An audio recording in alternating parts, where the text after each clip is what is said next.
안녕하세요. 성형외과 전문의 이경묵입니다. 오늘은 성형 얘기를 좀 하려고 그래요. 가끔 가다가 이제 제가 성형과 관련되지 않은 그 영상이 그 내용적인 면에서 이제 보시는 분의 좀 불쾌감을 줄 수도 있고 본인 의견들이랑 좀 안 맞을 수 있는데 저는 충분히 그럴 수 있다고 생각합니다.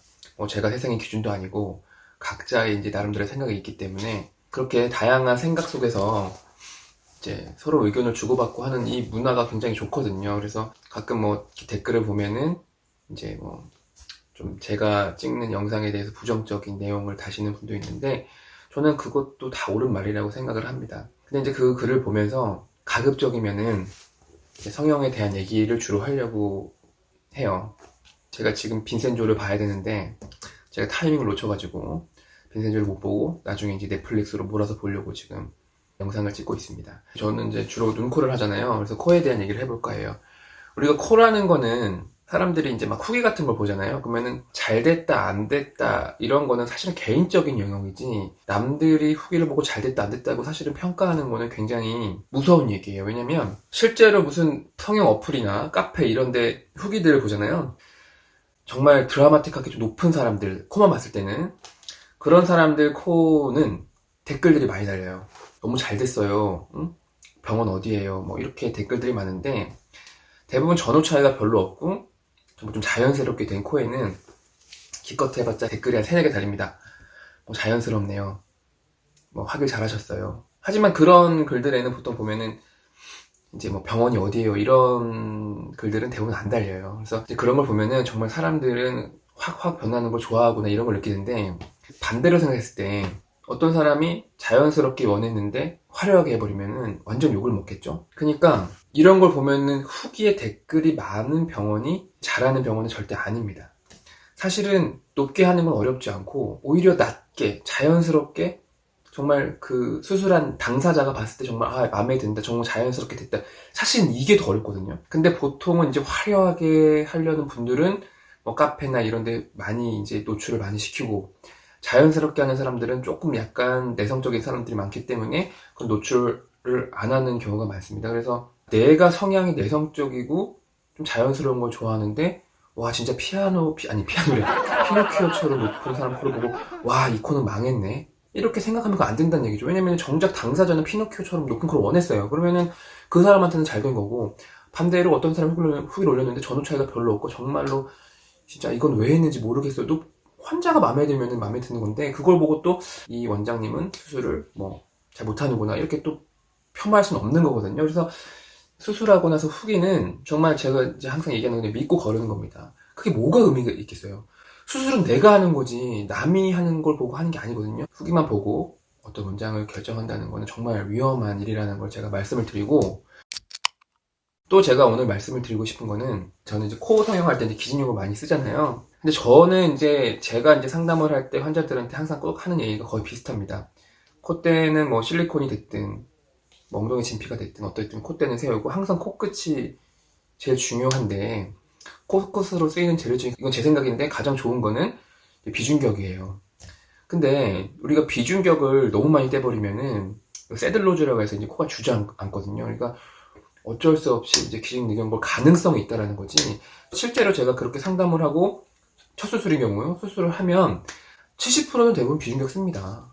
또 이제 오똑하지 않고 정말 자연스럽게만 원하시는 분들은 아예 비중격도 안 떼는 경우도 있어요. 그냥 귀여운 걸로만 하는 경우도 있습니다. 어차피 자연스럽게 원하는데 굳이 왜 비중격까지 뗍니까? 그래서 그거는 사람마다 달라요. 수술 재료에 대한 것도 환자가 어떤 코를 원하냐에 따라 달라요. 어떤 사람이 있어요. 코가 복코고 낮아요.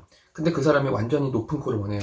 원장님 저는요 비중격도 괜히 잘못했다가 또 코 모양이 붕괴된다는 얘기도 듣고, 기증내견골은 내게 아니기 때문에 무섭고 그냥 귀여운 걸로만 해서, 정말 우리 요즘에 유명한 그 강철부대 거기 육준서 씨라고 굉장히 제일 핫한 분이 있는데, 그분처럼 해주세요 라고 하면 귀여운 걸로만 불가능합니다. 얼굴은 작으신데 어떡하시더라고요. 그런 코를 만들려면은 뭔가 강력한 코끝 지지대가 필요한데 비중격도 쓰지 말아라, 기증력도 안 된다. 당연히 자가 늑든 당연히 안 되겠죠. 근데 귀여운 걸로만 그렇게 해달라, 그거는 불가능한 얘기입니다.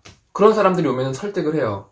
이제 귀여운 거로 말랑말랑해서 이런 좀 많이 퍼지고 복고이신 스타일이신데 이거를 오똑하게 세우려면은, 글쎄요, 귀여운 걸로만 이렇게 기둥을 세우면 이게 아마 대부분 오래가지 못하고 한 6개월 정도 있으면 떨어질 것 같습니다. 이렇게 말씀을 드려서 이제 안 된다고 하시면 어떡하게? 그러면 재료가 있어야 될 거 아니에요. 그러면은 비중격도 싫다, 기준력도 싫다, 자한도 싫다. 그러면 제가 무슨 신도 아니고 그걸 어떻게 만듭니까? 그런 사례도 있고요.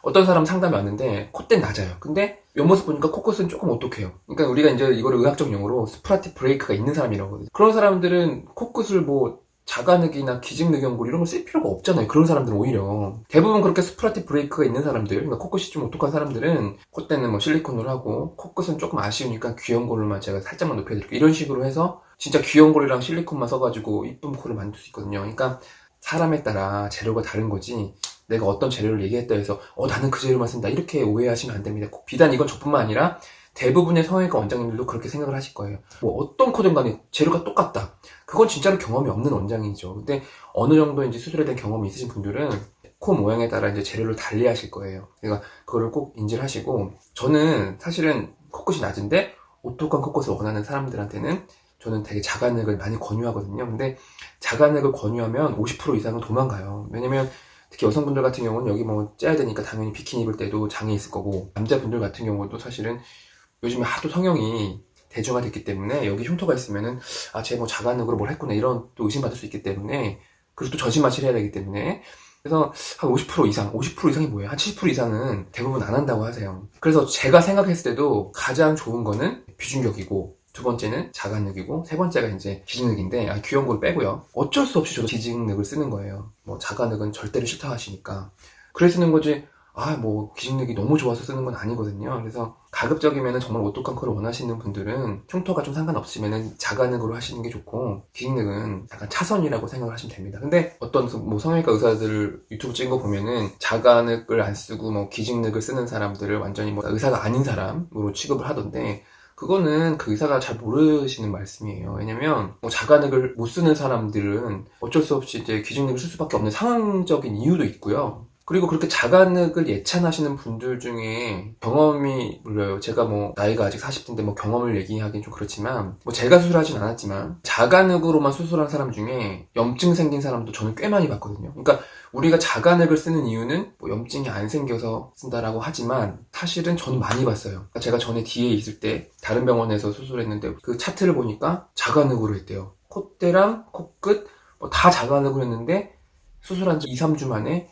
부어가지고 다 뺐는데 이제 그게 염증이 치료가 안 되니까 이제 구축이 돼버린 거거든요. 저도 사실은 깜짝 놀랐어요. 근데 그게 뭐 하나의 재수없는 예라면 그럴 수 있는데, 저는 그런 케이스를 꽤 많이 봤어요. 그러니까 자기 걸로만 했는데도 불구하고 염증이 생기는 그 경우를. 그리고 제 통계상으로 보면은, 그래서 제가 코를 적게 하는 편은 아닌데 재료별 염증 확률을 봤을 때는 사실은 잘 모르겠어요. 저도 상식적으로는 자가늑을 쓰는 게 염증이 없을 것 같지만 실제로 경험을 했을 때는 꼭 그렇지도 않은 것 같고, 논문을 봐서도 기증늑이 드라마틱하게 뭐 염증이 높다라고 설명된 논문도 없습니다. 우리가 코 성형하고 나서 생기는 염증은 2, 3주 내에 생기는 염증이 가장 심하고, 그게 뭐 자가늑이 됐던 기증늑이 됐던 뭐 비중격이 됐든 간에 염증에 있어서 가장 중요한 요소는 수술한 지 얼마 이후에 생기느냐, 그게 가장 중요한 것 같고, 1년 이상 지나 생기는 염증은 제 생각엔 그렇게 크게 코에 문제가 생기는 경우는 잘 못 봤습니다. 그래서 오늘 그 영상의 주제는 두 가지를 얘기했죠. 첫 번째는 그 후기를 걸러라 이런 거고요. 두 번째는 코 재료는 기본 자기가 갖고 있는 그 원래 코의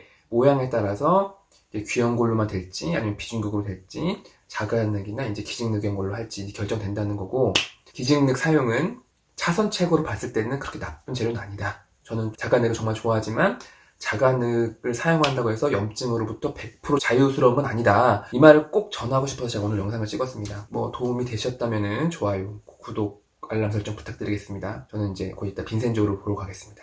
안녕히 계세요.